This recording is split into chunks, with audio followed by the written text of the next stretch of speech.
Good morning children. Very good morning. So बच्चों, आज मैं हिंदी में ही बात करूंगा और एक मैं आपको बहुत ही खूबसूरत कहानी बताऊंगा।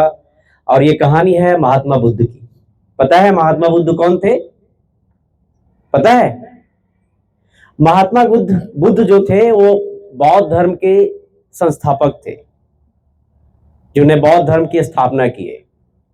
और उनका बचपन का नाम गौतम यानी सिद्धार्थ गौतम था। क्या नाम था? सिद्धार्थ गौतम। जैसा कि मैंने क्लास 10 में भी एक बहुत ही खूबसूरत कहानी को पढ़ाया इंग्लिश में।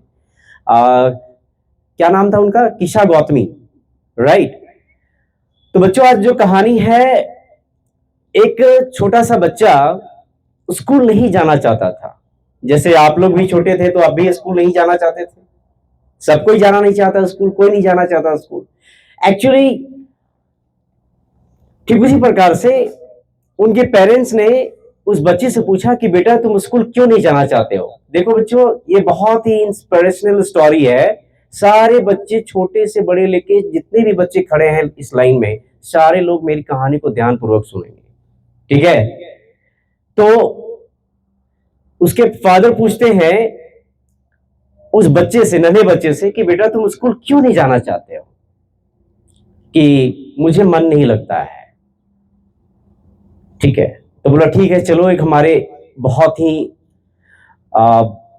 एक महात्मा है, मैं उनसे मिलवाता हूं। हो सकता है इसमें कोई दोष हो जो बच्चा पढ़ने नहीं जाता है। गांव घर में भी ऐसा होता है कि आप पढ़ने नहीं जाते हैं तो लोग कहीं भगवान के पास, कहीं और भी लोगों के पास चले जाते हैं मन को शांति करने के लिए। तो उसके फादर भी यही सोचे कि चलो मैं भी जाता हूं। तो वहां पे जाने के बाद महात्मा बुद्ध कई लोगों को इंस्पायर कर रहे थे अपनी बातों से। कई लोगों को इंस्पिरेशन वो दे रहे थे पहले से। जब उसकी बारी आई, बोलो, उसकी बारी जब आई तो बच्चा से पूछा कि बेटा तुम्हारी क्या समस्या है? तुम्हारी क्या समस्या है? तो वो समस्या को बताता है कि महात्मा जी, मुझे स्कूल जाने में मन नहीं लगता है। मुझे स्कूल जाने में मन नहीं लगता है। क्यों नहीं लगता है? वो बोलता है कि मैं कमजोर बालक हूं, मैं होमवर्क करके नहीं जाता हूं, इसलिए सारे बच्चे शिक्षक को कह देते हैं, टीचर को कह देते हैं कि सर ये बच्चा जो है होमवर्क बना के नहीं लाया है और ये क्लास में हल्ला करता है, इसीलिए मुझे स्कूल जाने में इच्छा नहीं करता है, मैं इसीलिए स्कूल नहीं जाना चाहता। महात्मा बुद्ध ने उनकी सारी चीजों को, सारी कमजोरियों को पकड़ लिया। उन्हें एक कहानी बताया। महात्मा बुद्ध ने क्या बताया उनको? एक कहानी बताया। कहानी बताया कि देखो बेटे, जैसे पता है ना, पत्थर को देखे हो कि नहीं देखे हो? कबीरदास जी ने एक बहुत बड़ा दोहा कहा था कि पाहन पूजू तो हरी मिले, मैं भी पूजू पहाड़, वसत तो चाकी भली पीस खाए संसार। ठीक है? तो बच्चों में एक वो बोले कि पत्थर देखते हो ना, काला पत्थर, लाल पत्थर और भी कई तरह के पत्थर, यहां तक कि क्ले में समझ रहे हो, मिट्टी से भगवान की मूर्ति बनाया जाता है। क्या बनाया जाता है?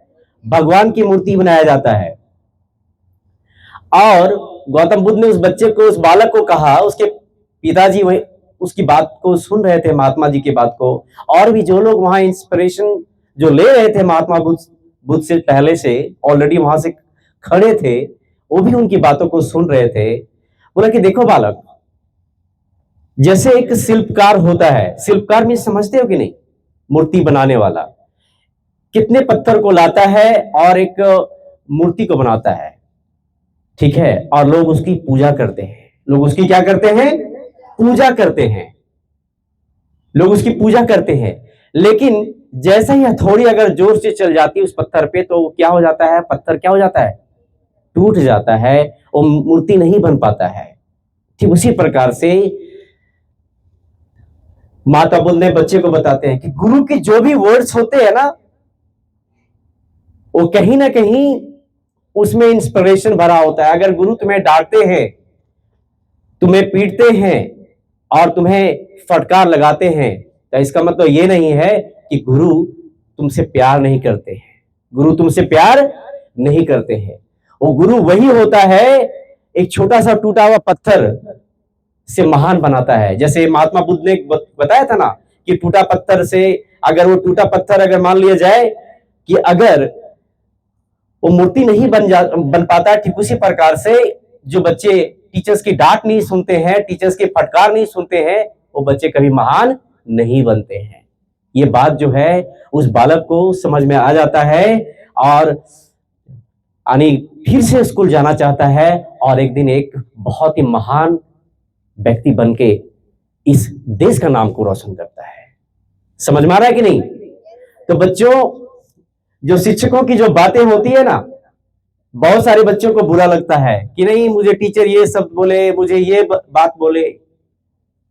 अगर आप, इसीलिए मैं कहता हूं ना कि आज सोशल मीडिया का जमाना है, लोग यूट्यूब, इंस्टाग्राम, फेसबुक और भी चीजों को देखते हैं। बच्चों, मैं भी देखता हूं, ऐसा नहीं कि मैं नहीं देखता हूं, लिमिटेड टाइम के लिए। लेकिन जो किताबें में जो रियलिटी है, जो किताबें में जो आप लिटरेचर को, साहित्य को आप पढ़ पाओगे, वो यूट्यूब और सोशल मीडिया में कोई ज्ञान नहीं देगा। इसलिए बच्चों, जितना हो सके किताब को पढ़ो। किताबें ही आपको महान बनाएगी, चाहे वो यूपीएससी की एग्जामिनेशन हो, चाहे वो जेपीएससी की एग्जामिनेशन हो, चाहे दुनिया में कोई भी कॉम्पिटिटिव एग्जामिनेशन हो। तो महात्मा बुद्ध की कहानी आपको समझ में आया कि नहीं? तो जब भी आपको टीचर कुछ बात को बोले, कहे, तो उनकी बात को अमल करना है और उनकी बातों को अपने दिमाग में पिरो के रखना है, क्योंकि आपको महान बनना है। और कोई शिक्षक नहीं चाहता है कि उसका बच्चा, उसका पढ़ाया हुआ बच्चा, उसका पढ़ाया हुआ छात्र छात्राएं वो महान ना बने। एक शिक्षक ये भी चाहता है कि जब आप ऊंची बुलंदियों पे जाओगे, और जब ये विवेकानंद विद्यालय, मैं इस विवेकानंद विद्यालय का प्राचार्य हूं ना, तो इस विवेकानंद विद्यालय के प्राचार्य होने के नाते मैं चाहूंगा कि आप लोग मेरे शिष्य हो। मैं चाहता हूं कि आप भी एक बड़ी ऊंचाइयों को छुओ, और जिस दिन ऊंचाइयों को छुओ उस दिन मैं पैसे की भूख नहीं है, मुझे भूख है कि आप अच्छी बुलंदियों को जाके अपने देश का नाम, अपने माँ बाप का नाम, अपने राष्ट्र का नाम, और हमारे जितने भी गुरु हमारे विवेकानंद विद्यालय के पाठ है उसका नाम को करना है। ठीक है? कहानी कैसा लगा बच्चों? बहुत अच्छा लगा ना? तो इसी तरह से मैं रोज आऊंगा और कहीं ना कहीं कई तरह की कहानियों को बताऊंगा। आज के लिए बस इतना ही। धन्यवाद।